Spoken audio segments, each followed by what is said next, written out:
तीसरी बार एनडीए की सरकार बन चुकी है और सब कुछ सामान्य हो गया है। लेकिन कैसे दो दिग्गजों नीतीश और नायडू को घुटनों के बल लाकर सरकार बनाने और प्रमुख विभाग अपने पास रखने में अपनी भूमिका निभाई? दिल्ली में पर्दे के पीछे तेजी से घटित रोचक घटनाएं। लोकसभा नतीजों से 4 जून को ही साफ हो गया था कि बीजेपी को सिर्फ 240 सीटें ही मिलेंगी। उस समय श्री मोदी, राजनाथ सिंह, अमित शाह और नड्डा ने सोच विचार कर निर्णय लिया कि वे विपक्षी दल में बैठेंगे और एनडीए के घटक दलों से कहा गया कि आप अपना निर्णय लेने के लिए स्वतंत्र हैं। अब इंडिया अलायंस को शासन करना चाहिए। तब सबसे पहले चिराग पासवान और शिंदे ने कहा कि हम आपके फैसले में शामिल हैं और हम विपक्षी दल में बैठने के लिए भी तैयार हैं। यहां आपको बता दें कि मोदी को शाम 4 बजे पार्टी दफ्तर आना था, लेकिन यही वजह है कि वह देर शाम को आए। नायडू और नीतीश को मोदी ने इसी वजह से दोपहर में बुलाया था कि तुम्हारा तुम देखो, हमें कोई ऐतराज नहीं है। मोदी का ये फैसला सुनने के बाद दोनों की हालत खराब हो गई। उन दोनों के पैर ठंडे पड़ गए क्योंकि वे इंडी दलों की स्थिति जानते थे। उधर ऐसी व्यवस्था भी की गई कि मोदी के फैसले की खबर इंडी दल को मिल जाए। खड़गे और जयराम रमेश सदमे में थे क्योंकि वे इस स्थिति का सामना करने के लिए मानसिक रूप से तैयार नहीं थे। हालांकि उन्होंने इस खबर को बाहर नहीं आने दिया और शरद पवार से केवल नीतीश और नायडू से बात करने को कहा। उनके अनुरोध के अनुसार शरद पवार ने नीतीश को फोन किया। तब नीतीश ने शरद पवार से पूछा कि आपको कैसे पता चला कि मोदी विपक्षी पार्टी में शामिल होने जा रहे हैं? तब शरद पवार ने नीतीश से कहा कि मुझे इस बात का एहसास नहीं है, मुझे तो बस आपसे संपर्क करने के लिए कहा गया था। तब नीतीश जी ने शरद पवार को सब कुछ बताया और यह भी कहा कि सभी के खाते में RS 600 प्रति माह 1 जुलाई से दिए जाएं। कांग्रेस ने लोगों से 2 बड़े वादे किए हैं कि पिछड़े वर्ग के लोगों को धन वितरित किया जाना चाहिए और सबसे महत्वपूर्ण बात यह है कि प्रधानमंत्री कौन बन रहा है।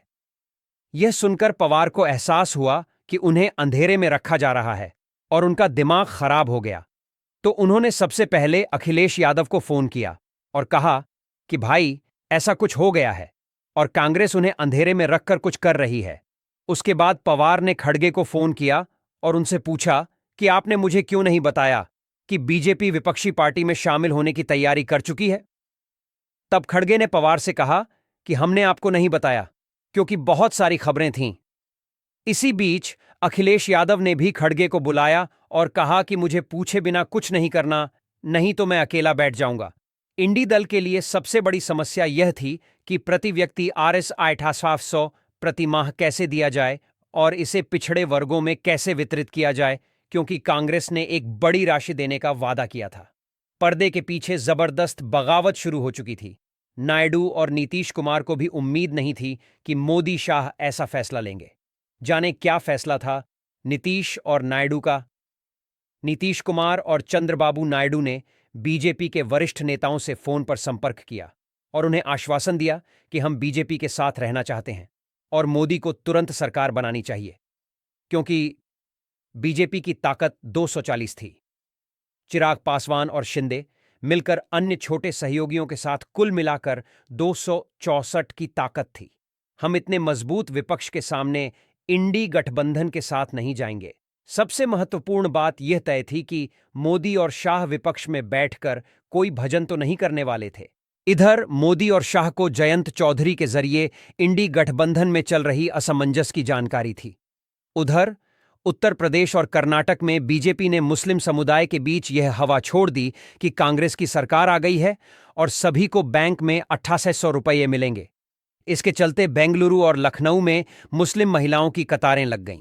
अब इंडी गठबंधन के नेताओं के बीच सवाल उठा कि अगर हम सरकार बनाते हैं तो हमें वादे के मुताबिक प्रतिवर्ष 1 लाख रुपये का भुगतान करना होगा, जो कि देश के 25 करोड़ परिवारों की 25 करोड़ महिलाओं को 25 लाख करोड़ रुपए प्रतिवर्ष देना होगा, जिसे देना हमारे लिए संभव नहीं है। ऐसे में प्रधानमंत्री बनना एक क्रॉस होगा और यहां महिलाएं कांग्रेस के पार्टी ऑफिस में आने भी लगी हैं। तब यह निर्णय लिया गया कि नीतीश और नायडू हमारा यानी इंडी दल का समर्थन करेंगे, कांग्रेस भी बाहर से समर्थन दिखाएगी और सरकार में शामिल नहीं होगी। इसलिए धन देने और धन के समान वितरण का कोई सवाल ही नहीं होगा। कांग्रेस यह कहने के लिए स्वतंत्र होगी कि हमारी सरकार नहीं है। यानी कांग्रेस जनता के बीच अपनी छवि चमकाकर फिर से चित्त भी, मेरी पट भी, मेरी का खेल खेल रही थी। नीतीश और नायडू ने तब जोर देकर कहा कि कांग्रेस का बाहर से समर्थन का ट्रैक रिकॉर्ड अच्छा नहीं है। उन्होंने चरण सिंह, चंद्रशेखर, देवेगौड़ा, गुजराल को बाहर से समर्थन दिया था और फिर अचानक इसे वापस ले लिया और कुछ ही दिनों में उनकी सरकारें गिरा दीं। और मोदी जी वहां इतने मजबूत विपक्ष के साथ चुप नहीं बैठेंगे। इतना ही नहीं, बीजेपी बिहार में अपना समर्थन वापस ले लेगी और तेजस्वी बिहार में मुख्यमंत्री पद का दावा कर देगा, तो नीतीश कुमार के लिए इधर कुआं उधर खाई जैसी स्थिति का सामना करना पड़ रहा था। गौर कीजिए, जब नतीजे घोषित हो रहे थे तो पर्दे के पीछे कितनी तेजी से कूटनीतिक गतिविधियां चल रही थीं।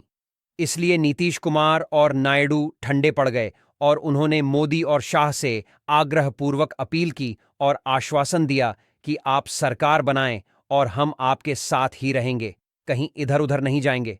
नरेंद्र मन ही मन मुस्कुराए। उन्होंने यह सब नाटक जानबूझकर किया था। वे इंडी फोर्स और सभी हितधारकों को दिखाना चाहते थे कि 800 रुपये प्रतिमाह और धन के समान वितरण का उनका नारा कितना फर्जी था। वह यह भी दिखाना चाहते थे कि आने वाली इंडी गठबंधन सरकार के लिए यह किस तरह गले की फांस है। उसी समय नरेंद्र मोदी ने हाथ उठाने का नाटक किया, क्योंकि वह एनडीए में दो प्रमुख घटक ताकतों नीतीश और नायडू की सौदेबाजी की शक्ति को कम करना चाहते थे।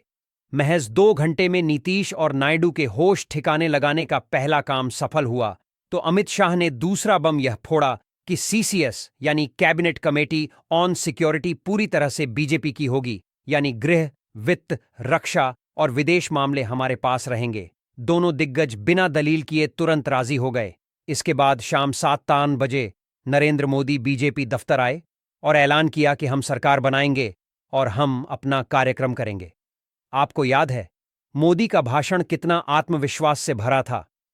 पर्दे के पीछे चल रहे ऐसे तमाम तेज राजनीतिक घटनाक्रम के बीच नीतीश कुमार एनडीए की बैठकों में बार बार कहते रहे कि जल्दी सरकार बनाओ और 9 जून की जगह 8 जून को ही शपथ लेकर हमारी टेंशन दूर करो बाबा। इधर 5 जून और 6 जून को भी लखनऊ और बेंगलुरु में लोग पैसे निकालने के लिए कांग्रेस दफ्तर में आते रहे। बीजेपी ने हवा भर दी थी कि जाओ पैसे मिलकर रहेंगे। इसलिए इंडी गठबंधन की शाम की बैठक में यह निर्णय लिया गया कि हम सरकार नहीं बनाने जा रहे हैं, अन्यथा हमें जनता के गुस्से का सामना करना पड़ेगा और हमारी लड़ाई होगी और कुछ लोग फिर से हम पर भरोसा नहीं करेंगे। इसलिए खड़गे ने पत्रकार वार्ता में कहा कि हम कोई सरकार नहीं बनाएंगे, क्योंकि सही समय आते ही हम बीजेपी सरकार को हरा देंगे। इसे एक सिरे से चाणक्य नीति कहा जाता है। 9 जून को घोषित कैबिनेट लेखा आवंटन से साबित होता है कि पूरी स्थिति पर 2 चाणक्यों मोदी और शाह का नियंत्रण है। मोदी पूरी ताकत से एक्शन में है